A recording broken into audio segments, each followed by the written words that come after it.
سے ہوگا میں ملتمس ہوں کب سے قاری قرآن حبیب محسن الحافظ سے تشریف لائیں اور قراءت کلام حبیب محسن بن جبل اللہ حبیب محسن بن احمد بن جبل اللہ سے تشریف لائیں اور قراءت کلام فرمائیں.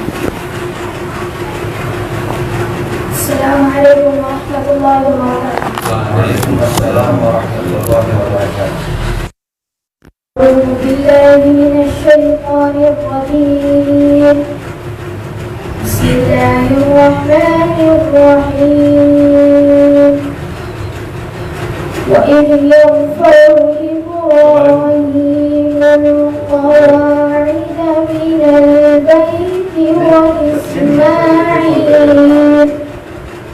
ربنا تقبل منا إنك أنت السميع العليم ربنا واجعلنا مسلمين لك ومن ذريتنا أمة مسلمة لك وأرنا مناسكنا وتب علينا إنك أنت التواب الرحيم.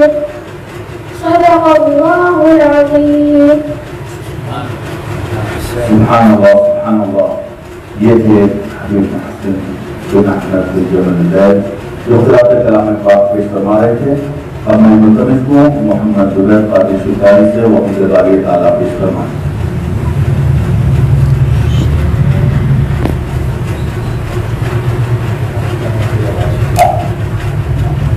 السلام علیکم ورحمۃ اللہ وبرکاتہ.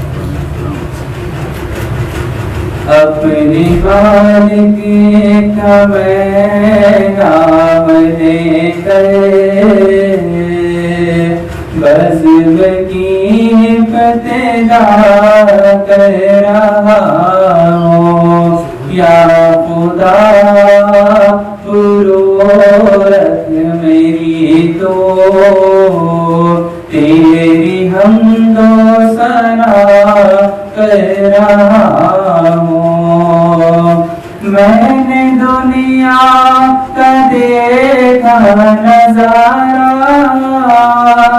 المدد کہہ کے تجھ کو پکارا مجھ کو اپنی پناہوں میں رکھنا میں تڑپ کر دعا کر رہا ہوں. آج محفل میں بیٹھے جتنے سب کے دل کی تمنا پوری سب کو حاجی بنا دے تو مولا سب کو حاجی بنا دے تو مولا. میں تڑپ کر دعا کر رہا ہوں اپنے مالک کا میں نام لے کر بزم کی ابتدا کر رہا ہوں. سبحان اللہ.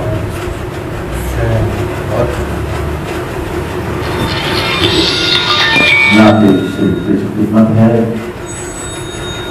ہمیں بھی یا رسول اللہ شعور بندگی دے دو ہمیں بھی یا رسول اللہ شعور بندگی دے دو یہ تاریخ کو سرکار اپنی روشنی دے دو. دو عالم پہ حکومت ہے مدینہ راجدھانی ہے جہاں چاہو جگائے آسمان کو سروری دے دو. زمانے بھر کے داتا اپنے شہزادوں کے صدقے میں زمانے بھر کے داتا اپنے شہزادوں کے صدقے میں کوئی ٹکڑا بھی لے کر کو بنا میں خاطر دے دو کوئی ٹکڑا بھی لے کر کو بنا میں خاطر دے دو. منصوبت حضرت امام حسین علیہ السلام کی خدمت ہے. اہل بیت دل میں ہاتھ میں قرآن ہے. اہل سنت کی زمانے میں یہی پہچان ہے. ہر کسی کا بزم میں اس بات پر ایمان ہے ابن زہرا کی محبت دین ہے ایمان ہے.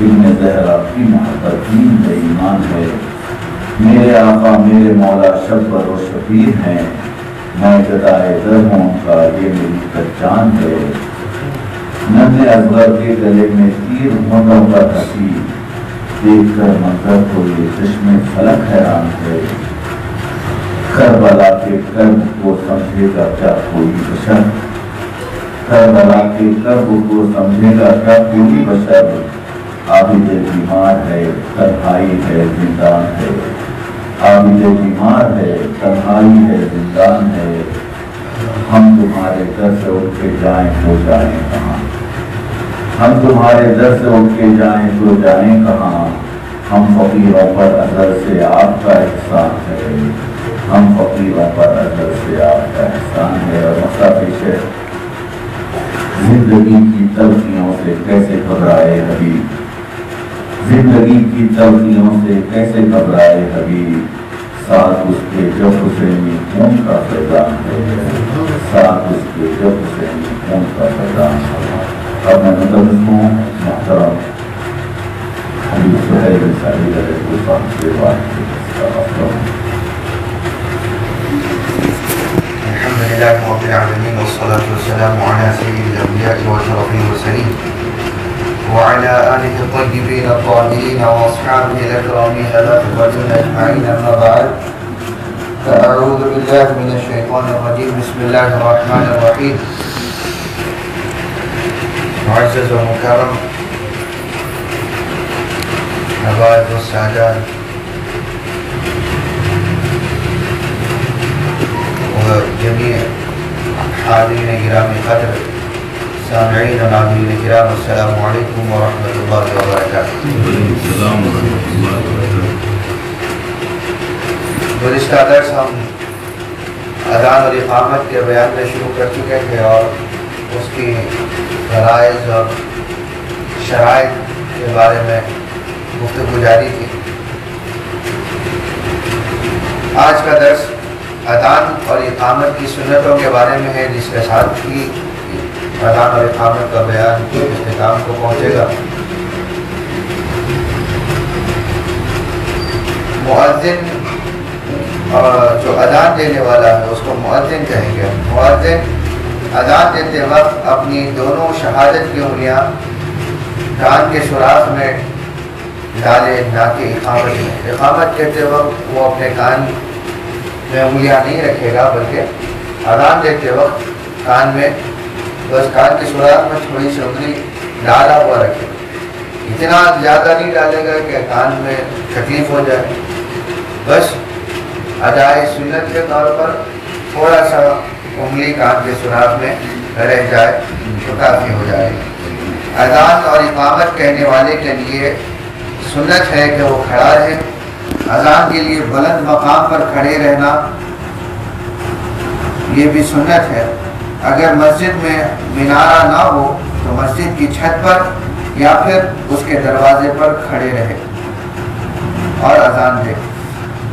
اقامت کے لیے بلند مقام پر کھڑا رہنا سنت، ترک کرنا مکروہ ہے، یعنی کہ اذان دیتے وقت قبلے کی طرف سے رخ کا ہٹ جانا اذان کو مکروہ کر دیتا ہے۔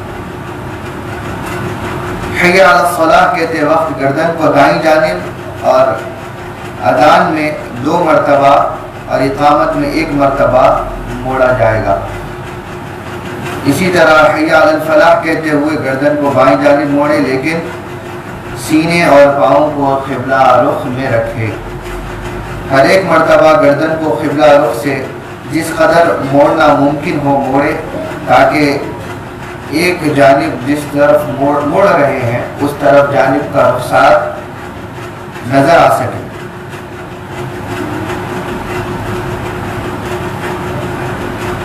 اسی طرح یہ گردن کا موڑنا خطبے کی اذان اور اس شخص کی اذان کے لیے بھی سنت ہے جو اپنے خود کے لیے اذان دیتا ہو، یعنی کہ تنہائی میں نماز پڑھنے والا بھی اگر اذان دیتا ہے تو اسی طرح حی علی الصلاۃ کے وقت گردن کو دائیں جانب اور حی علی الفلاح کہتے وقت بائیں جانب موڑے گا۔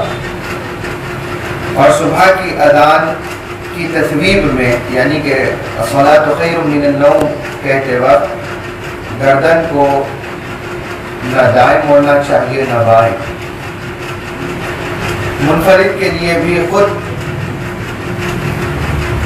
سن سکے اس سے زیادہ آواز اونچی آواز میں دینا، یعنی آپ تنہائی میں بھی اگر اکیلے بھی نماز پڑھ رہے ہوں تو خود سن سکے اس سے بلند آواز میں اذان دینا سنت ہے، اس سے دھیمی آواز میں اذان کہنا صحیح نہ ہوگا. اور اس شخص کے لیے بھی سنت ہے کہ جو جماعت کے لیے اذان دیتا ہے ان لوگوں میں سے کسی ایک کو سنائی دے اس سے بھی اونچی آواز میں اذان دینا چاہیے. یعنی کہ حاضرین جو ہیں جماعت کے لیے اگرچہ کہ جس جگہ پہ آپ اذان دے رہے ہیں حاضرین کو سنائی دے، ایک شخص کو بھی سنائی دے گی آپ کے علاوہ تو سنت حاصل ہو جائے گی. ہر ایک کو اذان بلند آواز میں دینے میں مبالغہ کرنا چاہیے کہ اس کا حکم دیا گیا ہے. مبالغہ یعنی کہ بلند آواز میں اور زیادہ آواز نکالی جائے. بلند آواز تو ایسے ہی آپ عام طور پر بات کرنے میں اگر تھوڑا سا آواز زور سے نکال دیں تو آواز بلند ہو جاتی ہے. اذان کے لیے اس سے زیادہ کی آواز میں مبالغہ کرنا سنت ہے اور یہی حکم بھی ہے. اور اس جگہ میں آواز پست کرے جس میں نماز جماعت سے پڑھی گئی ہو اور لوگ واپس چلے گئے ہوں، یعنی کہ ایک جگہ پر پہلے ہی جماعت وہی نماز کی ہو چکی ہو تو وہاں پر آپ اگر پھر سے اذان دے رہے ہیں تو وہاں پر آپ کو پست آواز میں اذان دینی چاہیے. اذان میں ترتیل اور اقامت میں ادراج یعنی کہ تیزی سنت ہے.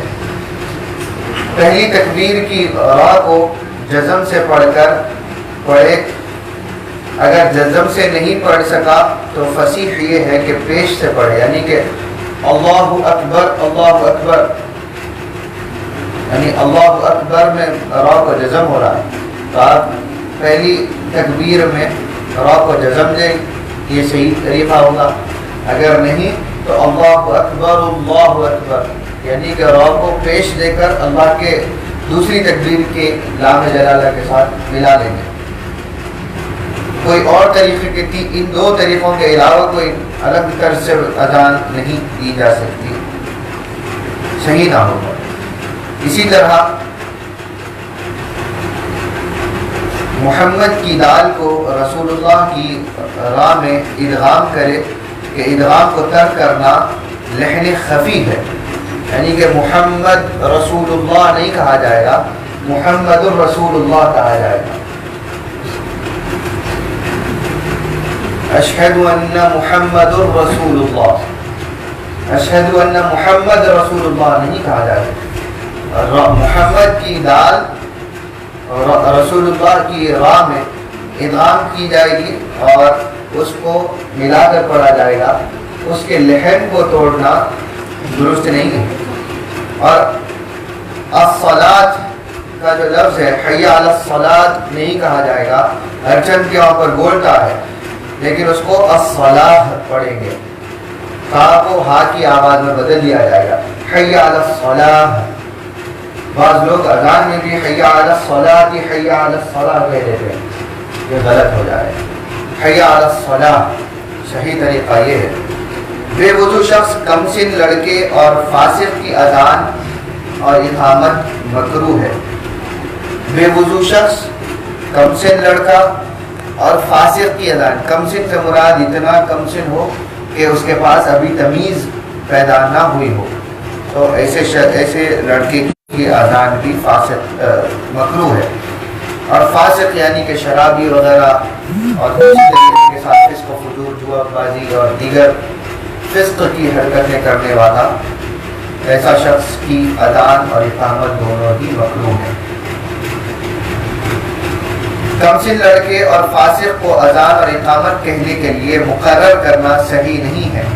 اذان اور اقامت دونوں امامت سے بعض فقہا کے یہاں افضل ہیں، اور حضور اکرم صلی اللہ علیہ وسلم کا فرمان ہے کہ المؤذن امین والامام ضمین، کہ مؤذن جو ہے امانت دار ہوتا ہے کیونکہ نمازوں کی اوقات کی امانت اس کے ذمہ ہوتی ہے. جیسے ہی وقت شروع ہوتا ہے اس کا کام اس کے سپرد ہے کہ وہ اذان دے. اگر وہ اذان میں تاخیر کر دے گا تو لوگوں کی نمازوں میں تاخیر ہوتی جائے گی. تو اسی لیے حضور صلی اللہ علیہ وسلم نے مؤذن کو امین کہا.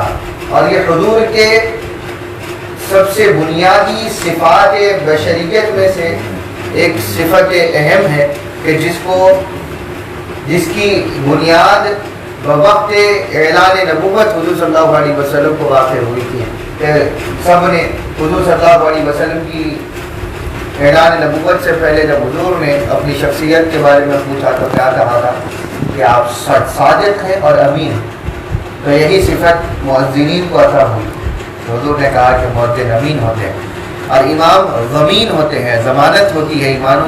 امام کے پاس آپ کی نمازیں ان کی ذمہ داری میں ہوتی ہیں اور آپ کی نمازوں کی صحت یعنی کہ ان کا پورا ہونا, ان کی صحیح ستھرائی اور تمام فرائض و سنن کے ساتھ میں نماز ادا کیا جانا یہ امام کی ذمہ داری میں ہوتا. تو امام زمین ہے اور مؤذن امین ہے.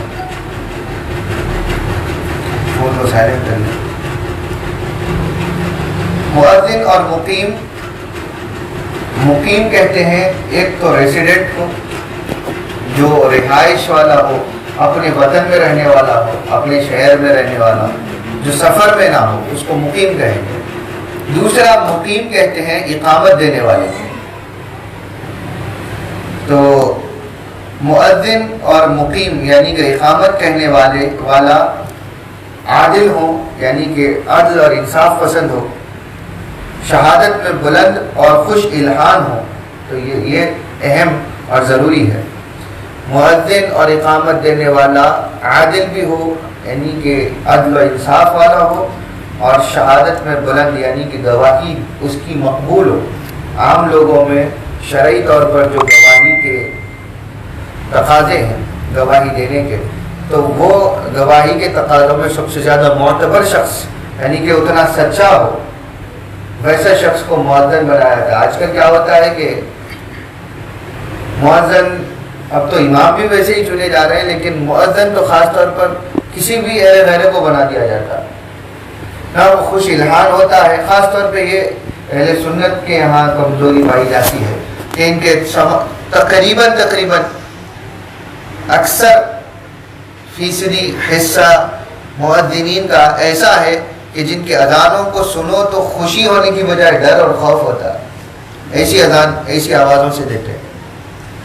حضرت بانی جامع نظامیہ سیدنا شیخ الاسلام امام انوار اللہ فاروقی علیہ رحمہ نے یہی اپنے دور میں بہت سارے عظیم کارناموں میں سے ایک کارنامہ یہ بھی کیا تھا کہ اس دور میں کوئی بھی شخص کا مؤذن کے لیے تقرر اس وقت تک نہیں ہو سکتا جب تک کہ وہ جامع نظامیہ سے سند مؤذنی حاصل نہ کر لے. اور اس کے لیے ایک امتحان ہوتا تھا. وہ تمام شرائط اور مسائل اذان و اقامت کے اس کو سکھائے جاتے تھے. تو بغیر اس کے کسی مؤذن کا تقرر نہیں ہوتا تھا. اور پھر اذان دینا ترتیل کے ساتھ سکھایا جاتا تھا. خوش الحانی کی کوشش کی جاتی تھی. پھر امامت کے بھی امتحانات ہوتے تھے. امام وہی بنتا تھا جو امامت کا امتحان کامیاب کر لے. آج کل اماموں کو ہی پکڑ کر پوچھ لو تو مسائل نہیں معلوم. ایسے بہت سارے واقعات ہمارے ہاں ہوتے ہیں. اور ایسا شخص مؤذن ہوتا ہے کہ اس کا کوئی اعتبار ہی نہیں کسی بھی چیز میں. اور پھر اہل تبلیغ کے پاس میں بھی دیکھو تو ایسے نوجوان اذان دیتے ہیں کہ جن کا کوئی اعتبار نہیں, جن کی شخصیت کا کے اندر اعتبار ختم ہو جاتا ہے. ویسے لوگ اذان دیتے ہیں. اذان دینے سے ان کے اس ثواب سے محروم کرنا مقصود نہیں ہے, لیکن اذان کی شرائط کے لیے ان کو اس درجے کا قابل بھی بنا لیا جائے تو بہت اچھا ہے.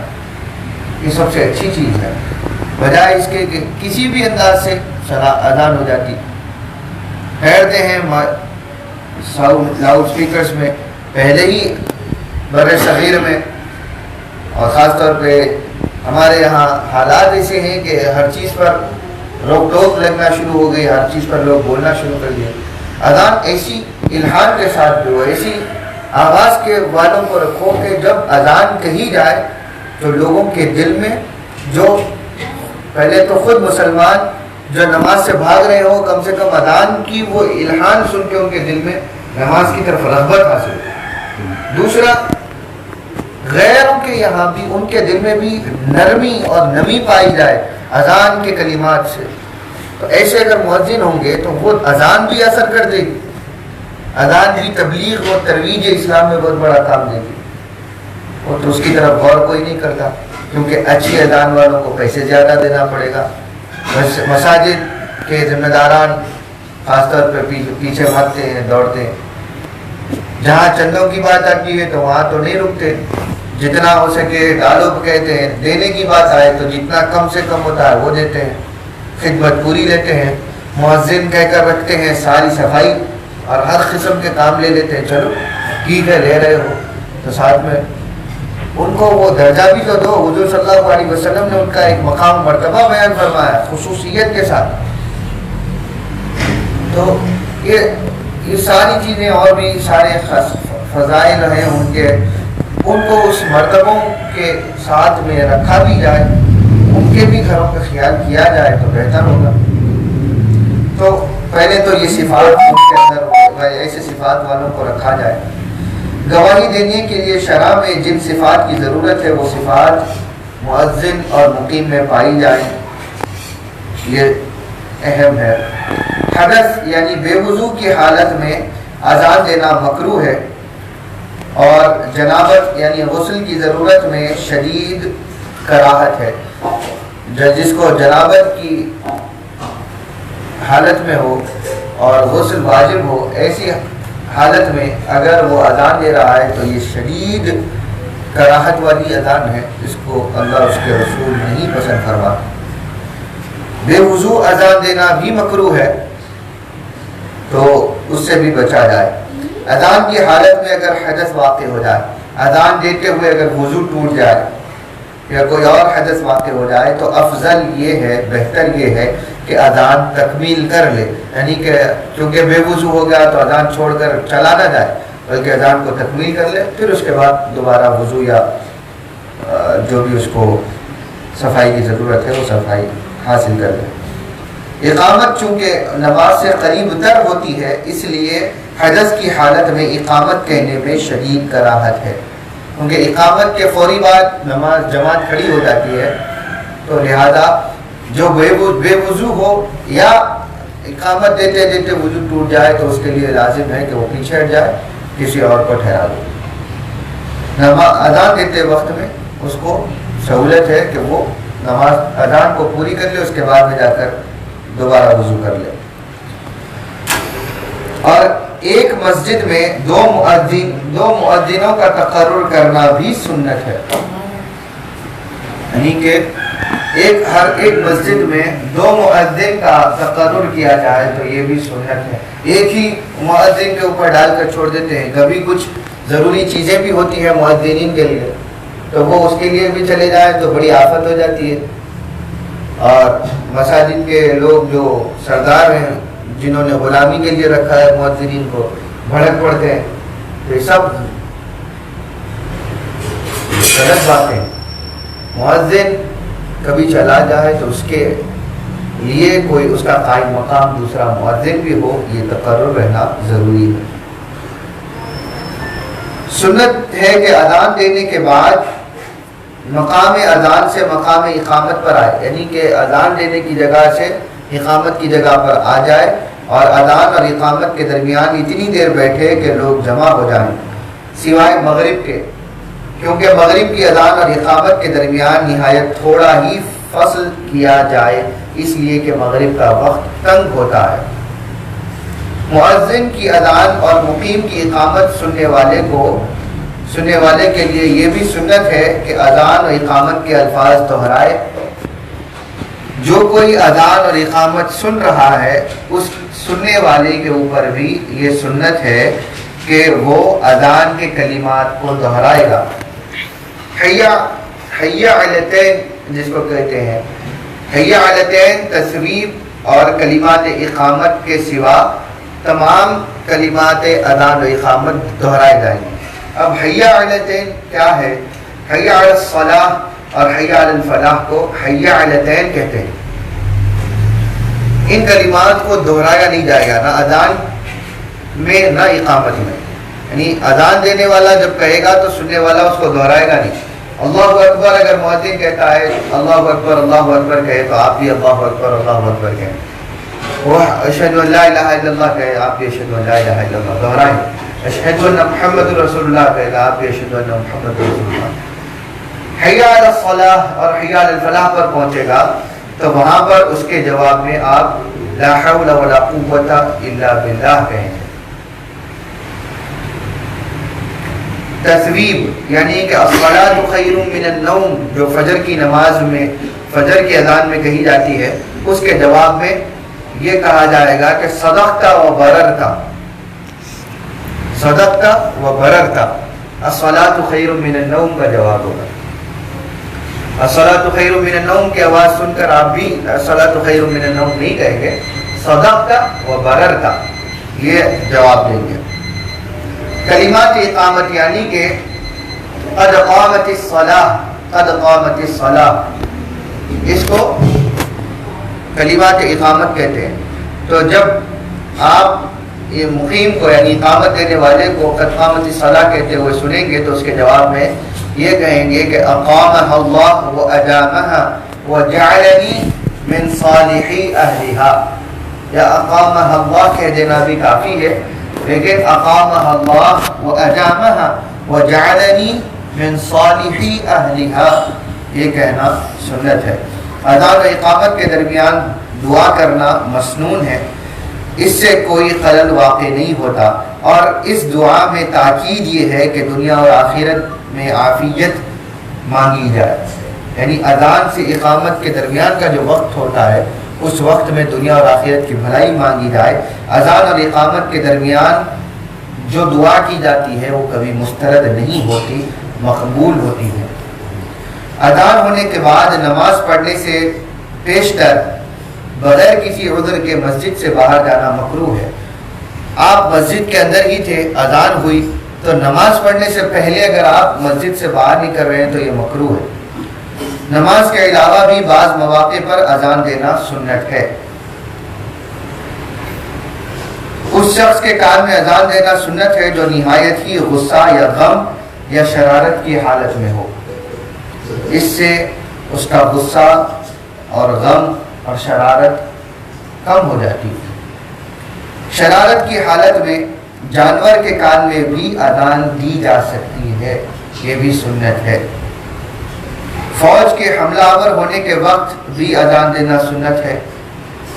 جلے ہوئے شخص پر، مرگی کی بیماری سے بے ہوش ہوئے شخص پر، اور جب جنات اور شیاطین مختلف شکل میں نظر آئے تب بھی اذان دینا سنت ہے.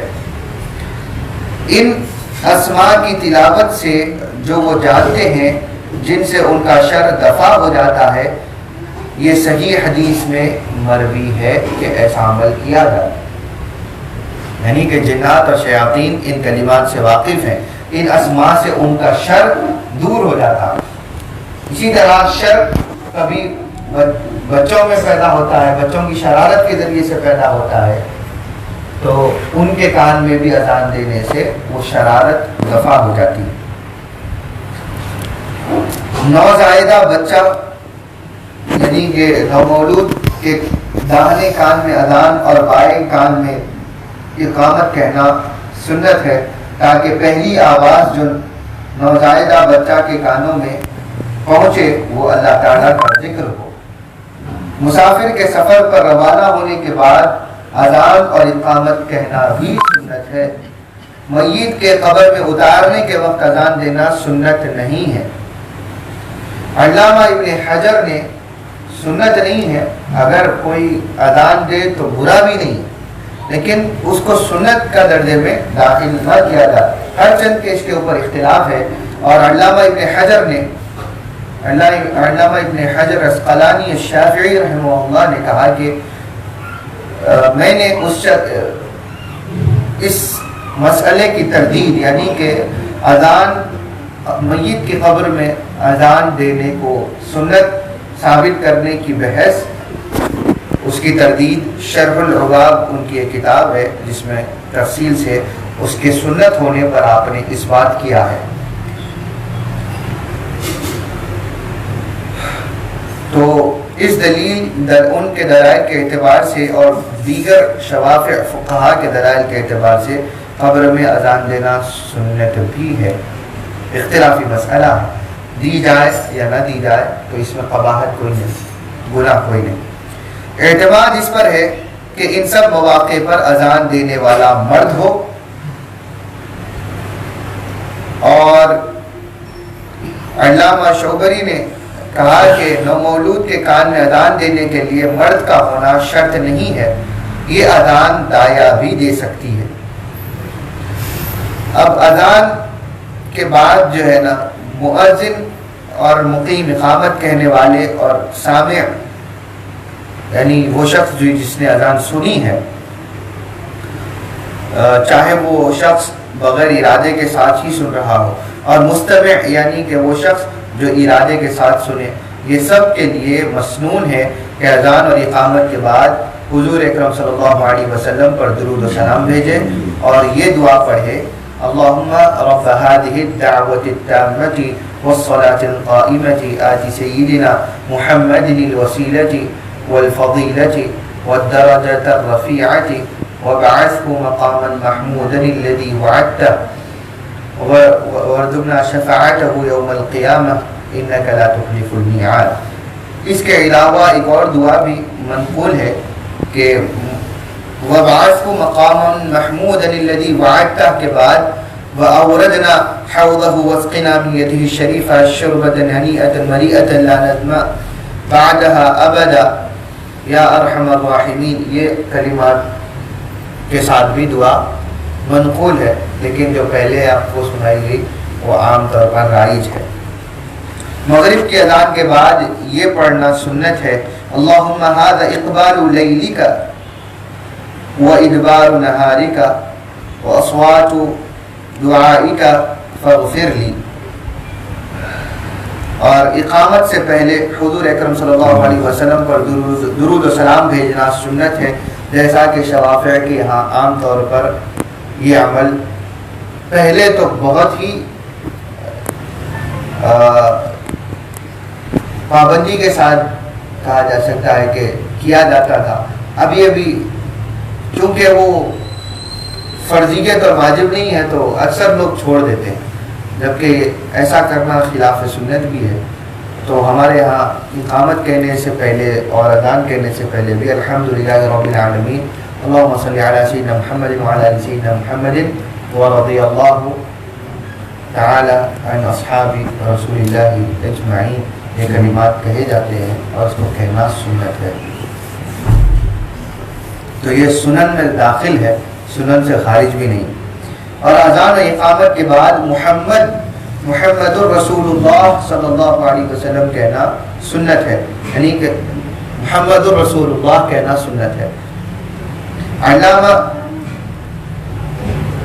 رویانی نے کتاب البحر میں فرمایا ہے کہ اذان و اقامت کے درمیان آیت الکرسی پڑھنا مستحبات میں شامل ہے. حضور اکرم صلی اللہ علیہ وسلم نے فرمایا: میں نے اذان سن کر یہ کہا کہ حضور صلی اللہ علیہ وسلم کہتے ہیں کہ میں نے خود یہ کہا، اور جس نے بھی اذان سن کر یہ کہا، یعنی کہ جیسے ہی اللہ اکبر کی اذان کے کلمات کی پہلی تکبیر آواز کان میں جائے تو مرحبا بالقائلین عدلا مرحبا بالصلاة بالصلوات واہلا، یہ کہے یا مرحبا بقائلہ کہہ کر اللہ اکبر یہ کلمات دہرائے. تو کہا حضور صلی اللہ علیہ وسلم کا فرمان ہے کہ اللہ تعالیٰ اس کے لیے 1000 نیکی لکھنے کا حکم فرماتا ہے، اور اس سے 1000 گناہ مٹا دیتا ہے اور اس کے 1000 درجے بلند فرما دیتا ہے صرف اتنا کہنے پر۔ حضور اکرم صلی اللہ علیہ وسلم نے فرمایا جس نے اذان سن کر اپنے انگوٹے چومے، اذان سن کر سے مراد حضور اکرم صلی اللہ علیہ وسلم کا نام نامی، اسم گرامی اشہد ان محمد رسول اللہ صلی اللہ علیہ وسلم، جب حضور کے عین اسم مبارک کو لیا جائے تو اس پر انگوٹے چومے اور اپنے دونوں آنکھوں پر رکھے، یعنی کہ انگوٹھوں کو چوم کر اپنی آنکھوں پر رکھ لینا۔ لوگ نئے نئے طریقوں کے ساتھ میں کرتے ہیں، یہ طریقہ پتہ نہیں کس کا ہے، بس حضور سے تو وارد یہ ہے کہ انگوٹے چوم کر اپنی آنکھوں پر رکھے جائے اور اس طریقے کے ساتھ پھیرے جائے، اور یہ کہا جائے کہ مرحبا بذکر اللہ تعالی قرۃ اعیننا بک یا رسول اللہ،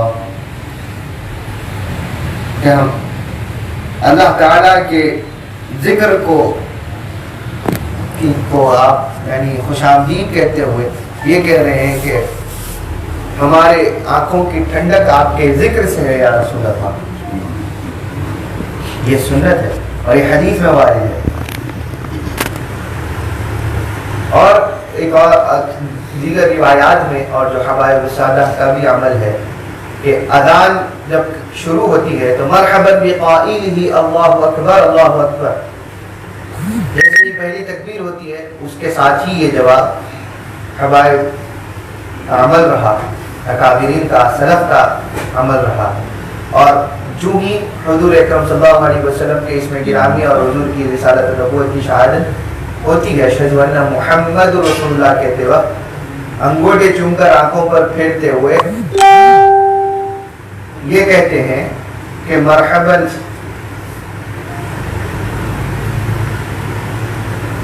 اشہد ان محمد رسول اللہ صلی اللہ علیہ وسلم جیسے کہتے ہیں کہ تو یہ کہا جاتا ہے کہ مرحبا یا سیدی و قرۃ حبیب، یا سیدی و حبیبی قرۃ عینی محمد بن یا مرحبا بحبیبی و سیدی قرۃ عینی صلی اللہ علیہ وسلم۔ یہ کلمات خاص طور پہ حبائب السادہ کے یہاں استعمال ہوا کرتے ہیں۔ تو حضور صلی اللہ علیہ وسلم نے فرمایا جس نے اذان سن کر اپنے انگوٹھے چومے اور یہ کلمات دہرائے تو میں اس کے لیے قیامت کے دن شفیع ہوں گا، یعنی اس کی شفاعت کرنے والا رہوں گا اور اس کا جنت کا قائد رہوں گا۔ یہ حدیث بہت سارے فقہاء نے نقل فرمائی ہے اور سیدنا امام النووی نے بھی اس کو لباب الحدیث میں اور اعانۃ الطالبین میں بھی اس کو منقول کیا گیا ہے۔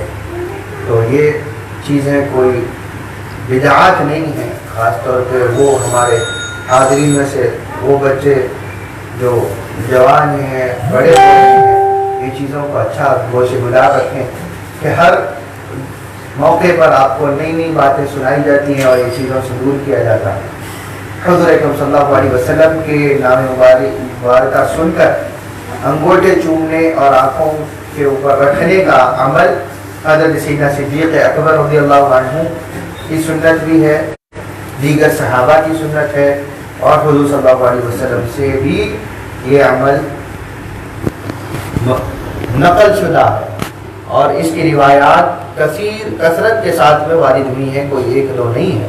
اور اس مسئلے پر حضرت بانی نظامیہ علیہ رحمۃ و رضوان نے بھی ایک اپنا مختصر کتابچہ اس حوالے سے بھی تحریر فرمایا ہے، تقلیل الابہامین کہہ کر انگوٹھے چومنے کا بیان۔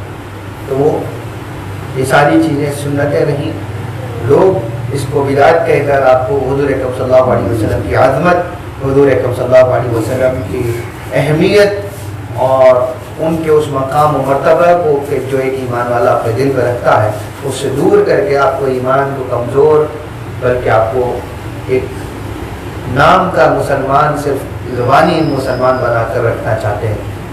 تو ایسے وسوسوں سے اور ایسوں کے حملوں سے یا ایسوں کی گستاخانہ یا بے دلیل باتوں سے آپ اپنے آپ کو مجتنب رکھیے، اجتناب دور رکھیے۔ اسی کے ساتھ میں اذان و اقامت کا بیان ختم ہوتا ہے۔ اگر آج کے درس کے تعلق سے کوئی سوالات ہوں تو آپ پوچھ لیں تاکہ ہم درس کے اگلے حصے کی طرف جلدی سے بڑھ سکیں.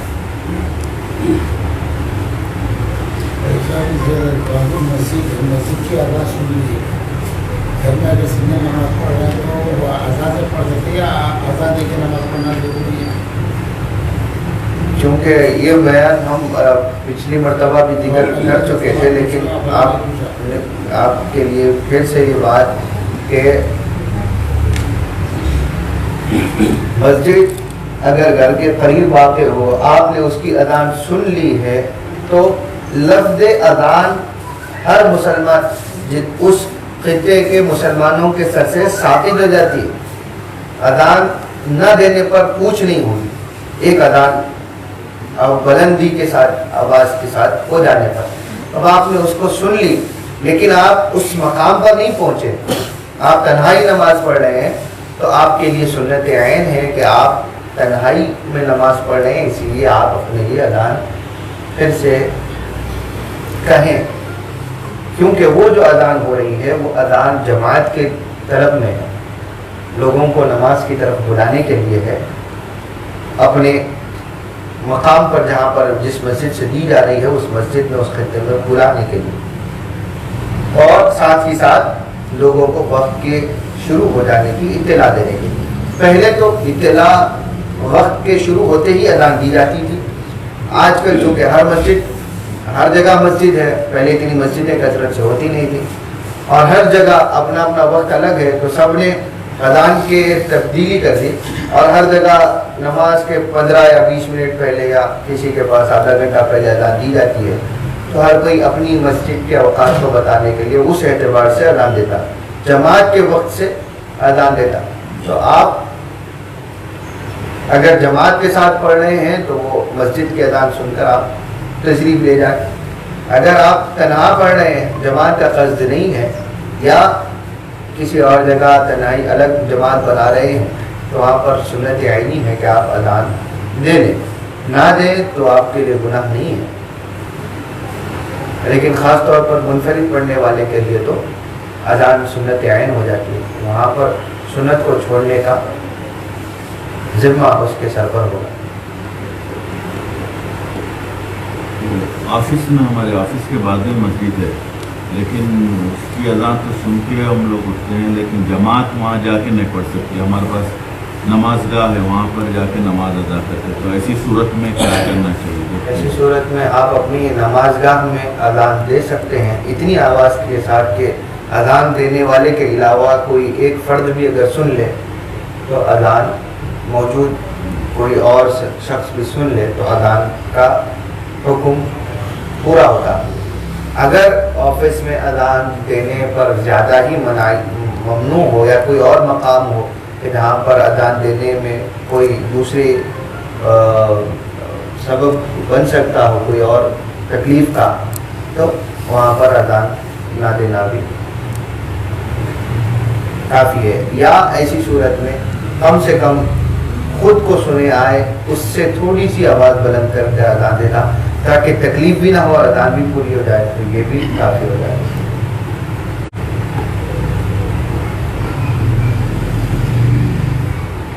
کوئی اور سوال؟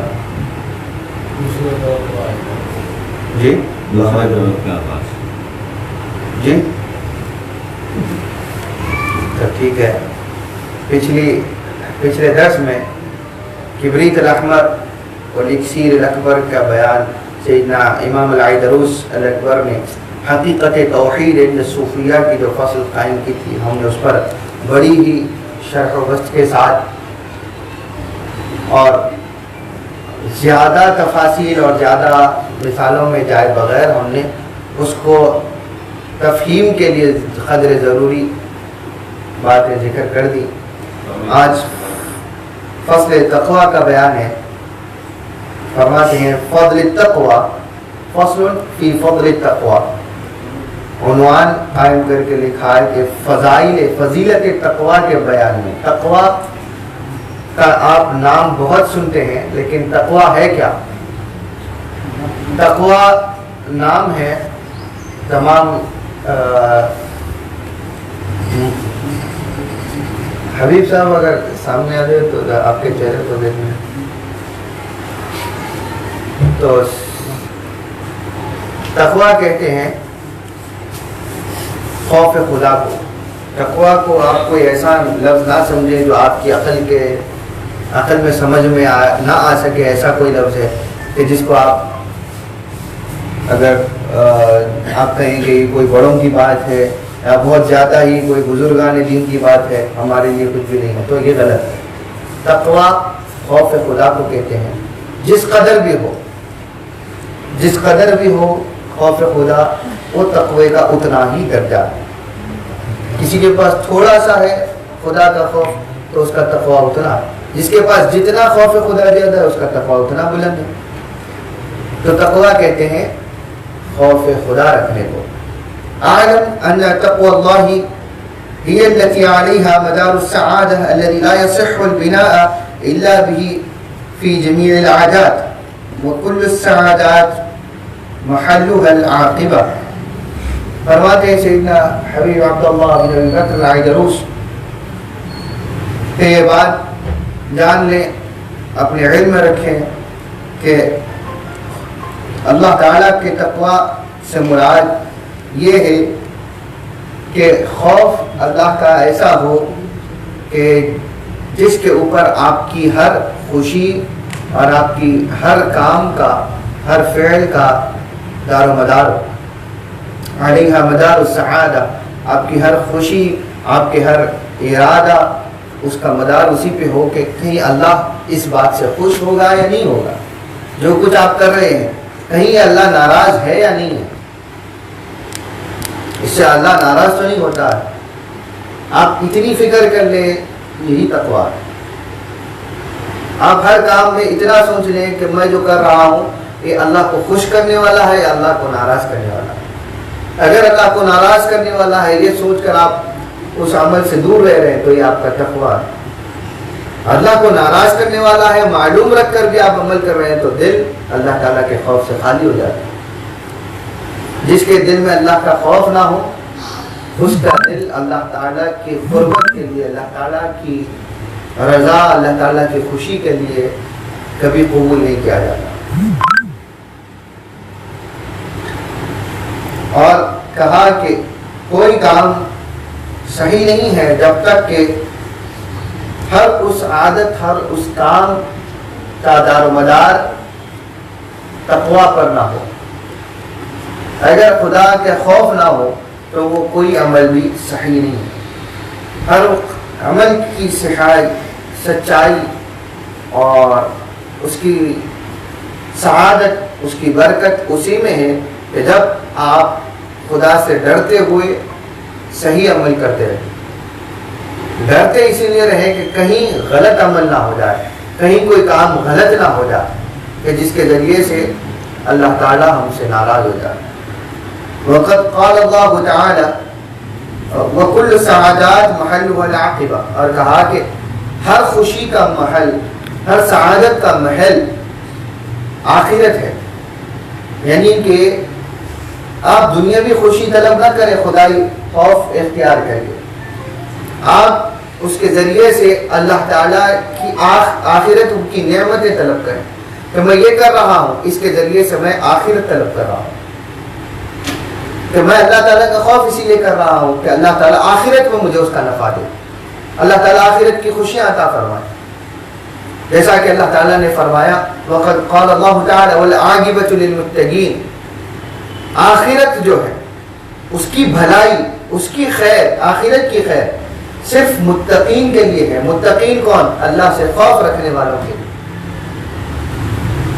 جو اللہ تعالیٰ کا خوف نہیں رکھتے ان کے لیے کوئی عاقبت میں اچھائی نہیں ہے, ان کے لیے صرف دنیا ہے.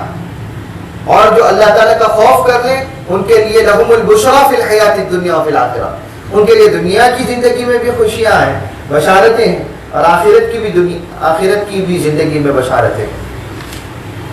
والأصل الذي يصح عليه بناء العمل حتى يتم ويتقبل هو تقوى الله عز وجل. کہ کہا کہ اور تقویٰ کی اصل یہ ہے کہ جس کی ہر عمل کی بنیاد اسی پر رکھی جائے، حتیٰ یتم، یہاں تک کہ وہ عمل پورا ہو جائے، یعنی کہ ہر عمل کی بنیاد اس پر رکھی جائے حتیٰ کہ وہ پورا ہو جائے۔ تو آپ کوئی عمل کر رہے ہیں، ہم نے یہ مثال کے طور پر یہ دروس کا آغاز کیا، ہم اس میں خوف یہ رکھتے ہیں ابتدا ہی سے کہ کہیں ہم سے ایسی بات نہ نکل جائے کہ جس پر اللہ ہم سے ناراض ہو جائے۔ ممکن ہے کہ کہیں ایسی بات ہو جائے، ہم حالانکہ اس سے حتی الامکان بچنے کی کوشش میں ہیں، لیکن اگر ہو جائے تو ہم اللہ تعالیٰ سے پناہ مانگتے ہیں کہ اللہ تعالیٰ ہمیں اس پر گرفت نہ کرے اور ہر اس غلط چیز کو ہم سے دور کر دے۔ یہ ابتدا میں تو ہم نے سوچ لیا، لیکن دروس چلتے گئے اور اس کے بعد اللہ سے خوف کرنا ہی چھوڑ دیا، اور جو دل میں اگر یہ کہہ کے چلے گئے تو یہاں پر وہ بنیاد جس پر شروع ہوا تھا عمل، وہ بنیاد جس پر عمل شروع ہوا تھا، وہ اختتام تک وہ بنیاد باقی نہیں رہی۔ جن بنیادوں کو آپ نے رکھا گھر کی تعمیر کے وقت، گھر اگر اس پر نہ بنایا جائے اور اس کا حصار جو ہے ان بنیادوں کے علاوہ اور پھیلا لیا جائے تو وہ عمارت قریب ہے کہ ٹوٹ جائے، کیونکہ وہ بنیاد پر قائم نہیں۔ تو جس کی بنیاد تقوی الہی نہ ہو، خدا کا خوف نہ ہو، جس عمل کی بنیاد، تو اس عمل کو چاہے کتنا بڑا کر لیں، چاہے کتنا بڑا ہو جائے، کتنا مشہور ہو جائے، معروف ہو جائے عمل، ارے کتنی بڑی مسجد ہے، افمن اسس بنیانہ علی التقوی، کہ اللہ تعالیٰ نے کہا کہ جس شے کی اور جس مساجد کی بنیادیں اللہ تعالیٰ کے تقوی پر رکھی جائے وہ اللہ تعالیٰ کو پسند ہے۔ تو مساجد کیا تقوی کے علاوہ بھی کہیں رکھی جا سکتی اس کی بنیاد؟ تو ہاں، ایسے لوگ کہ جو مساجد کو صرف اپنے فخر اور اپنی شان کے لیے بنائیں، اپنے دکھاوے کے لیے، اپنے مال و متاع کے لیے، اگر اس نیت سے بنا رہے ہیں تو وہ تقوی سے خالی ہے۔ اسی طرح ہر عمل کہ جس کے اندر اللہ کا تقوی شامل ہو، تو وہ جب پورا ہو جائے تو وہ شجر مثمر ہوتا ہے، پھلدار درخت ہوتا ہے اور مستمر ہوتا ہے۔ حضرت سیدنا امام المشارق والمغارب علی بن ابی طالب رضی اللہ عنہ کا فرمان ہے کہ اگر کوئی عمل کیا جائے کہ جس میں تقوی شامل نہ ہو، جس کے اندر تقوی شریک نہ ہو، تو پھر ویسا وہ عمل پورا ہو بھی جائے تو کبھی پھلدار نہیں ہوتا۔ اور ایسا عمل کہ جس کا اتمام، جس کا تکمیل اللہ کے تقوی پر ہو، تو وہ شجر مثمر بھی ہوتا ہے، مستمر بھی ہوتا ہے، یعنی کہ ایسا پھلدار درخت کہ جس کو پھل ہمیشہ لگتا ہے، کبھی ختم نہیں ہوتا۔ سیدنا علی رضی اللہ عنہ کا فرمان۔ تو عمل کی بنیاد تقوی پر ہو، اور وہ تقوی حتی یتم، وہی نیت عمل کے ختم ہونے تک ہے۔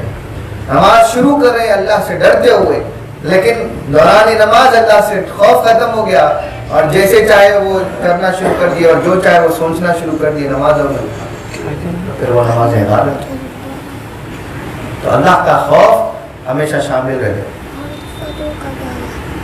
قال اللہ تعالی انما يتقبل اللہ من المتقین، کہ جیسا کہ اللہ تعالیٰ نے فرمایا اللہ تعالیٰ انہی کے اعمال کو قبول کرتا ہے۔ يتقبل اللہ، کہ جو متقین ہیں، تقوی والے ہیں، جنہوں نے تقوی اختیار کر رکھا، تقوی کی نیت کی، ایسا نہیں، ایسے لوگ کہ جنہوں نے تقوی کو پورا کیا، تقوی کی نیت اور اس کے ارادوں کی نہایتوں تک پہنچے، عمل ختم ہونے تک اللہ تعالیٰ سے ڈرتے رہے۔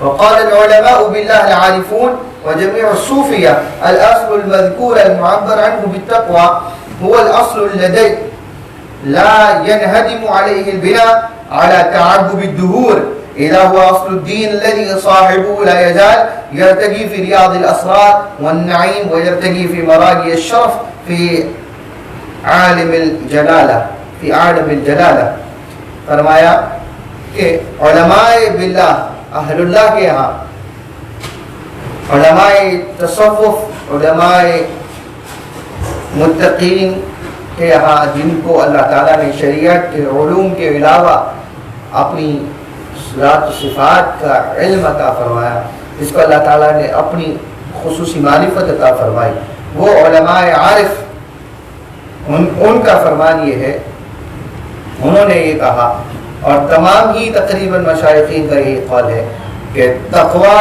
سے اصل مراد اور اس کی اصل تعبیر یہ ہے کہ ہر عمل کی بنیاد، روٹ، اس کا بیج خوف خدا رہے، اور علیہ البناء علی تعقب الدہور، اور جو اس بنیاد پر عمل کیا جائے گا، تقوی اختیار کر کے جو عمل کیا جائے گا، وہ عمل چاہے زمانے گزر جائیں، اس کے اوپر عمل پر عمل کیا جا رہا ہے، اس جو تقوی کی بنیاد پر عمل کر رہے ہیں، تو وہ عمارت چاہے کتنی بلند ہو جائے، زمانے گزر جائیں، لیکن تقوی پر شامل ہے، تقوی کی بنیاد پر ہے، اللہ سے ڈرتی ہوئی حالت پر ہے، تو پھر زمانے گزرنے کے بعد میں بھی وہ عمارت کبھی بھی منہدم نہیں ہوتی، اگرچہ کہ وہ اس بنیاد پر ہے۔ لیکن اگر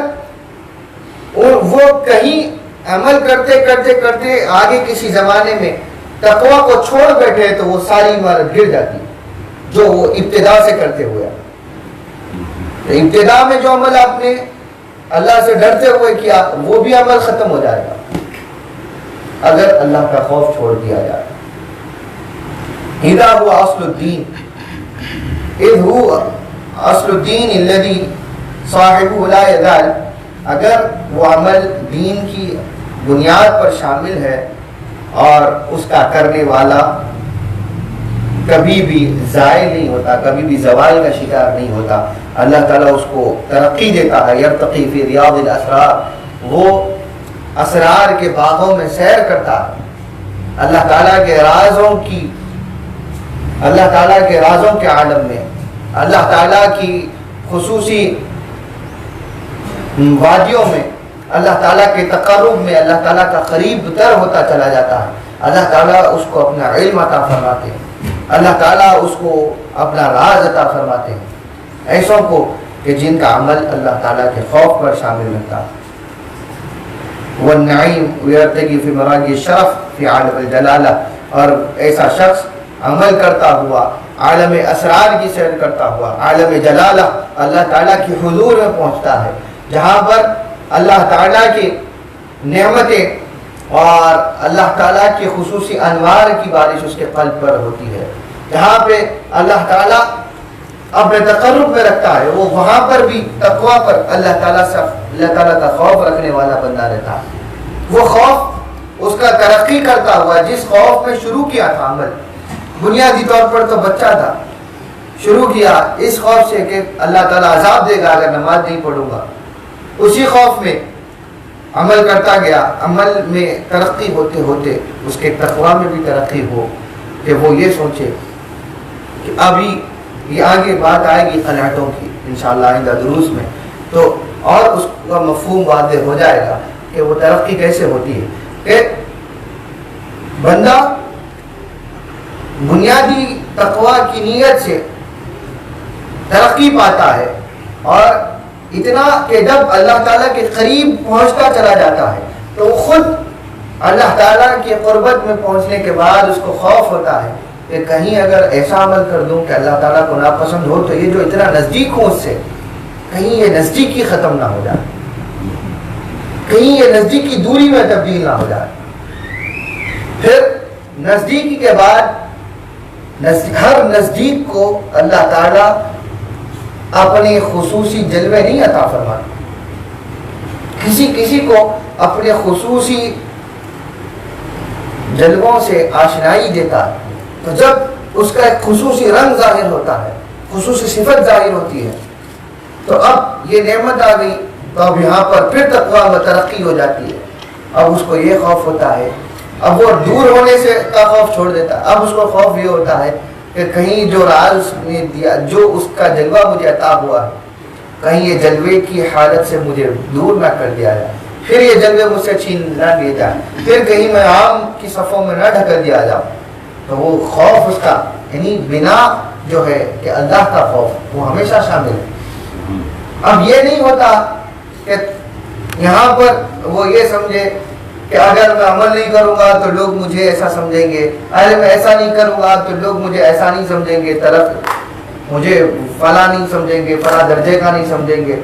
تو یہ جو نیتوں میں فرق آ جاتا ہے, یہ اللہ تعالیٰ سے جہاں دور ہو جاتا ہے اور مخلوق کا خوف آتا ہے, تو وہ تقویٰ نہیں ہے. جبکہ بندگان خدا تصوف طریقت کی راہوں کو عبور کرتے ہوئے یہی تو پاتے ہیں پھر عالم جلالہ, یعنی حضوری بارگاہ الہی, کہ جہاں پر اللہ تعالیٰ اسرار دے. اب قربت سے اٹھا کر اس کو اپنی صفتیں بتائی, صفتیں بتا کر اب اس کے ساتھ اپنے راز سناتا ہے. جب راز سنائے تو دیکھتا ہے کہ یہ راز کہیں افشا تو نہیں کرتا.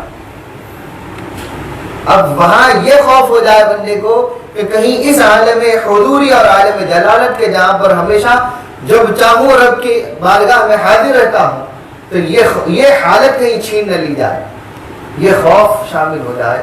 تو اس خوف کو تمام خوفوں پر افضلیت, یہ خوف کی ترقی ہے, تقویٰ کی ترقی ہے, کہ جب پہنچتے ہوئے اس عالم میں پہنچتا ہے تو وہاں پر اور شدید ڈرنے لگتا ہے. جو جتنا قریب ہوتا ہے, جس کو جتنا نعمتوں میں رکھا جاتا ہے, وہ اتنا ڈرے اللہ سے, تو وہ اتنا یرتقی فی ریاض الاسرار, وہ اتنا ہی اللہ تعالیٰ کے رازوں کی باغوں میں ترقی کرتا ہے. یہی کام اصحاب طریقت و ارباب تصوف کا ہے کہ وہ مرید کرتے ہیں, اس کو پابندی ذکر و اذکار اور چند مخصوص وصیت کر دی جاتی ہے بوقت بیعت, اس پہ وہ عمل کرتا ہے, ترقی کرتا ہے, ترقی کر کے آگے بڑھتا ہے.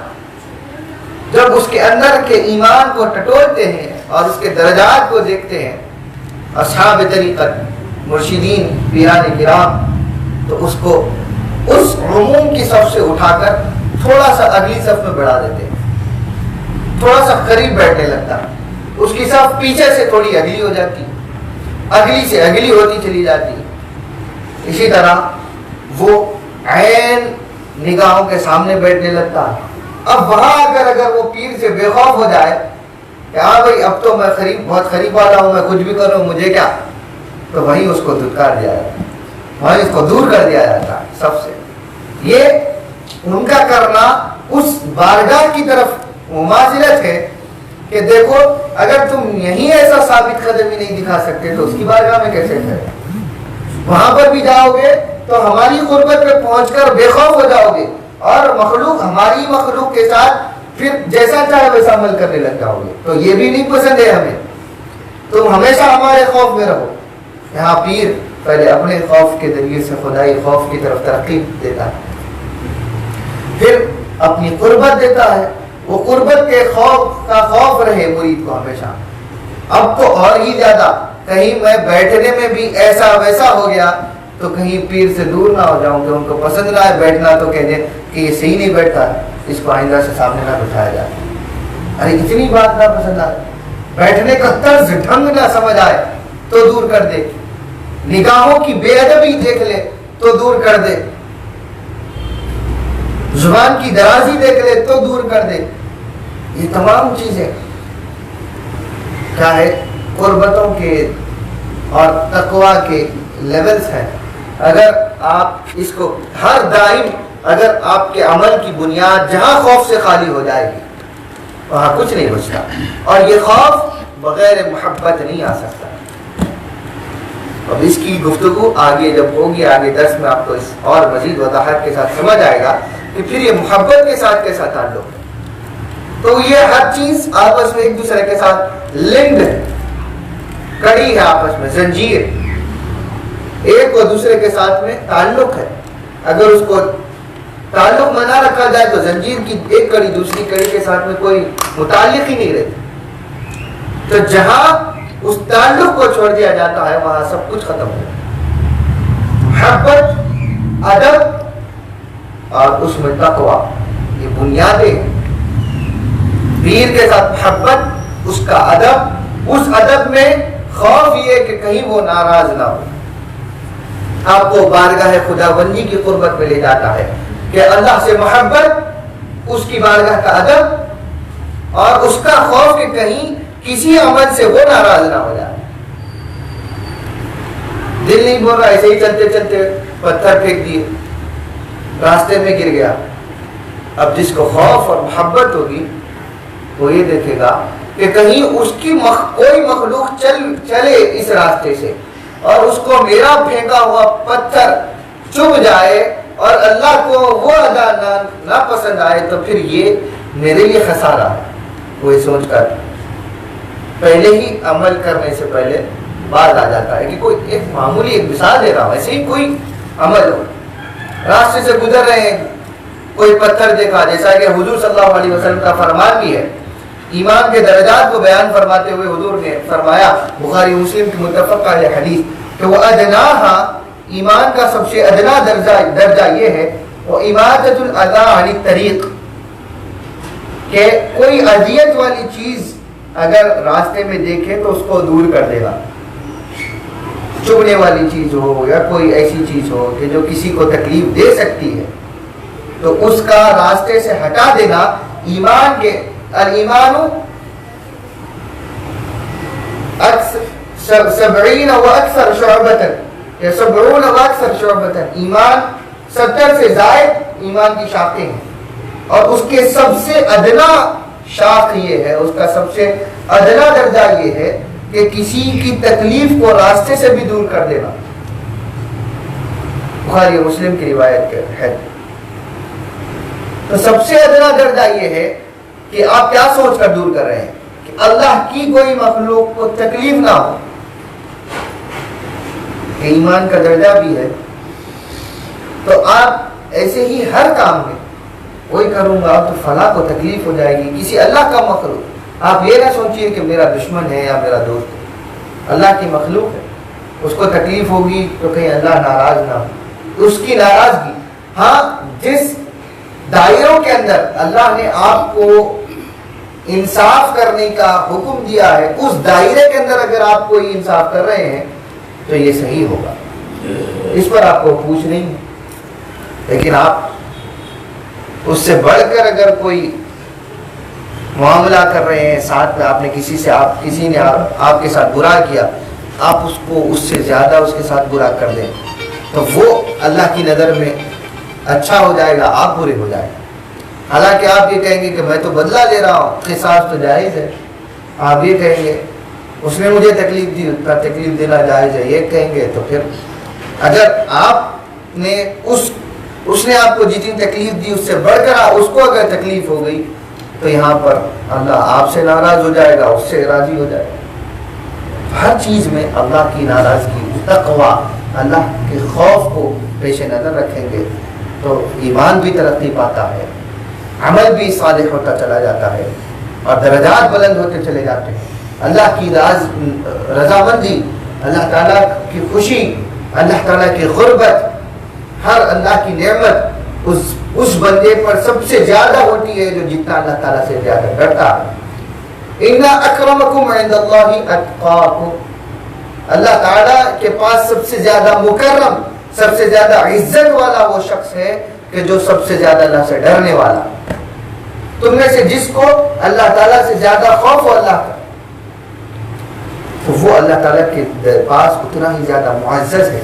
تو معزز لوگوں میں بننا چھوڑ کر اللہ تعالیٰ کی نگاہ میں معزز بننے کی، عزت والا بننے کی کوشش کریں گے تو یہ ہماری زندگیوں کا مقصد اور ہماری زندگیوں کا مطلب اور غایت پوری ہوگی۔ اللہ تعالیٰ کہنے سننے سے زیادہ عمل کی توفیق عطا فرمائے، جو کچھ کہا سنا اللہ تعالیٰ اس کو سمجھنے کی توفیق دے، اللہ تعالیٰ اس پر عمل کرنے کی توفیق دے، اللہ تعالیٰ ہم تمام کو اس کے راستے میں ثابت قدم رکھے، ہمیشہ اس کے راستے پہ چلنے اور کبھی اس سے گمراہ ہونے کی اللہ تعالیٰ توفیق بھی چھین لے. اللہ تعالیٰ ہمیشہ حق اور حق والوں کے ساتھ رکھے, سچوں کے ساتھ رکھے. حضور اکرم صلی اللہ علیہ وسلم کے طریق و سنت پر پابند رکھے. حضور صلی اللہ علیہ وسلم, حضور کے صحابہ, اہل بیت, حضور کی جمیع صالحین کی, امت کے صالحین کی اللہ تعالیٰ رفاقت و محبت اور ان کی اتباع عطا فرمائے. اور بالخصوص یہ مہینہ ہی ہمیں حق اور حق والوں اور اللہ تعالیٰ کی رضا کو طلب کرنے والے اور اللہ کا تقوی اختیار کر کے, اللہ کا خوف اختیار کر کے اللہ کے راستے میں ثابت قدم رہنے والوں کی جذبہ ایثار اور ان کی قربانیوں کا درس دیتا ہے. محرم اہل بیت اور اہل بیت کو چاہنے والوں کے ایثار سے بھرا ہوا مہینہ. تو یہ بھی درس وہی دیتا ہے کہ تقوی نے یہی سکھایا کہ خلاف حق اگر کوئی عمل ہو تو اس کے لیے کھڑا ہو جائے. ہرچند کہ اگر ہمیں اپنی زندگیاں قربان کرنی پڑے, ہمیں اپنی اولادیں قربانی کرنی پڑے, اپنے چاہنے والوں کو قربان کرنا پڑے, مال کو قربان کرنا پڑے, لیکن اللہ کی خاطر وہ تمام کو اگر نچھاور کرنا ہو تو وہ تمام کو قربان کرنے میں ذرا سا بھی پس و پیش نہ ہو, ذرا سا بھی تردد نہ ہو. یہی سبق اس مہینے کا ہے. اللہ تعالیٰ ان تمام سبق سے ہمیں فہم اور ہوش حاصل کرنے کی توفیق عطا فرمائے, ان کی اتباع عطا فرمائے. وصلی اللہ علی خیر خلقہ سیدنا محمد و آلہ وصحبہ وسلم. الفاتحہ الی حضرت النبی.